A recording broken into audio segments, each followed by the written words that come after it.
Il nous est tous déjà arrivé d'être dans une relation assez incertaine. La personne vous plaît, mais vous n'arrivez pas à déceler si c'est réciproque ou pas. Elle vous lance des signaux, vous fait les yeux doux, mais peut avoir un comportement totalement différent quelques jours après. Ce type de relation est assez compliqué et peut vous mettre dans des situations délicates puisque vous ne savez pas comment réagir. Découvrez 7 signes qui montrent que vous êtes dans une relation compliquée.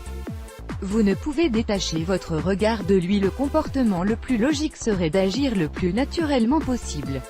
Mais que faites-vous? Tout le contraire. Puisque vous n'êtes pas vraiment sûr de ses sentiments, vous ne détachez pas vos yeux de lui et ne discutez qu'avec lui, même quand vous êtes en groupe. Très subtil, évidemment, ces réactions sont incontrôlables, mais il va falloir faire plus d'efforts pour cacher vos sentiments. Car si votre amoureux n'a pas encore capté vos signaux, votre entourage certainement. Vous le traquez sur internet. Si avant, traquer quelqu'un qui vous plaisait se limitait à le suivre comme une ombre, dans l'ère 2.0, les ressources sont plus nombreuses et demandent moins d'efforts. Dans le souci de connaître toutes les nouvelles de votre amoureux, vous n'hésitez pas à le suivre sur tous les réseaux sociaux. Vous avez le réflexe de checker son profil à chaque fois que vous vous connectez, et vous cherchez et aimez toutes ses publications et photos. Vous n'hésitez pas non plus à revenir bien en arrière pour vérifier ses vieilles publications, tellement vous avez envie de tout savoir sur lui. Rien ne vous échappe, mais faites toutefois attention à ce que cela ne tourne pas à l'obsession. Vous êtes jalouse dans le cas où vous n'êtes pas officiellement ensemble. Votre soi-disant petit ami peut séduire d'autres filles, ce qui est tout à fait normal. Si vous vous aventurez dans les commentaires de ses publications sur les réseaux sociaux, vous pourrez par exemple voir qu'il drague d'autres prétendantes, ou peut même leur faire les yeux doux alors que vous êtes assise juste à côté.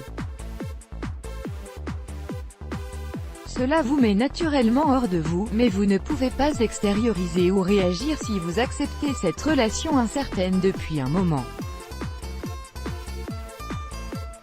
Demandez-vous quel genre d'avenir pourrait avoir cette relation, et tirez-en les conséquences. Vous essayez d'attirer son attention. Cela fait un bon moment que vous échangez des regards complices, mais votre amoureux ne fait toujours pas le premier pas. Vous essayez alors de sortir le grand jeu. Vous prêtez plus d'attention à votre apparence en portant des tenues plus attirantes et prenez soin de vous. Vous essayez également d'avoir davantage de contact physique avec lui.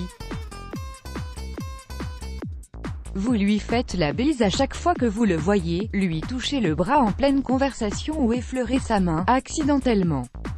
Vous faites tout votre possible pour qu'il vous remarque. Seulement, ces gestes ne sont pas toujours discrets et peuvent à la longue vous faire passer pour une personne collante. À force de trop chercher son attention, vous pourriez le faire fuir. Vous ne savez pas comment vous comporter en sa présence. Dès que votre amoureux est là, vous perdez totalement le contrôle. Vous ne savez plus comment agir, ou quoi dire. Il vous arrive aussi de sourire toute seule et de dire n'importe quoi sans réfléchir. Vous êtes excité de le voir, mais ne pouvez tout de même pas le lui faire savoir, ce qui vous pousse à vous comporter d'une manière un peu bizarre. Cette personne vous fait vraiment de l'effet. Vous avez constamment envie de lui. Il suffit que vous regardiez ses photos pour que tous vos sens soient en émoi, ou qu'il s'assoie à côté de vous pour que vous ayez une folle envie de lui. Vos sentiments sont tellement forts qu'il s'avère difficile de vous retenir. Mais vous le faites quand même, parce que vous ne savez pas quelle pourrait être sa réaction. Vous demandez conseil à vos amis. Vous sentez que les sentiments que vous éprouvez pour cette personne ne cessent de grandir, alors que vous êtes toujours à la case départ. Une situation désespérante qui vous pousse à en parler à vos amis, pour qu'ils puissent vous aider. Seulement, à ce stade, le seul conseil qu'ils peuvent vous donner, c'est de ne pas brusquer les choses puisque vous êtes amis et rien de plus. Let's block ADS, why?